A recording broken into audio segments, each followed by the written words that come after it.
একটা সন্ধ্যের গল্প বলি তোমাদের। সন্ধে এখন 6:30 মতন বাজে, কিন্তু বাইরে দেখো তখনও কিন্তু আলো আছে। আর এরপর আমি এই যে মন্দিরে সন্ধে দিয়ে এসে তারপরে এসেছি নিজের ঘরে সন্ধে দেওয়ার জন্য। আর এখানে দেখো আমি কিন্তু এই যে ধূপ ধুনো নিয়ে গোটা বাড়িতে দেখাচ্ছি। সকাল সন্ধে আমি এই ধূপটা ধরাই, আর এটার গন্ধটা এত ভালো তোমাদেরকে কি বলবো, মনে যেন সবসময় একটা পজিটিভ ভাইব কাজ করে।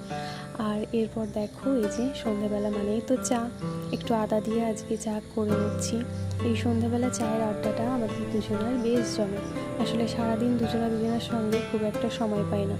ও সেই কোন সকালে উঠে চলে যায়, আর তারপর আসে এই যে এখনই সন্ধ্যাবেলা।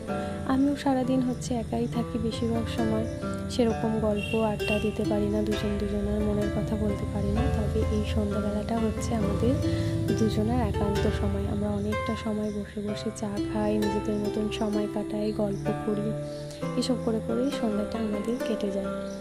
চলুন এখন এই যে দুজন মিলে একটু চা খেয়ে নিই, আর অনেকটা সুখ দুঃখের গল্প যা আছে সেগুলো করে নিই। এরপর রান্না করতে যেতে হবে। রাত এখন 8টা মতন বাজে, আমি রান্না করতে যাব। তার আগে এই যে দেখো চোখে পড়লো এই গাছটা। আমার এই গোলাপের কড়িগুলো না খুব বড় বড় হয়েছিল, কিন্তু জানি না কেন হঠাৎ করেই ফুলগুলো এত ছোট ছোট হয়ে যাচ্ছে। বৃষ্টির জন্যও হয়তো হতে পারে, কারণটা আমি ঠিক সত্যি জানি না, তবে মনটা খুব খারাপ হয়ে গেছে দেখে।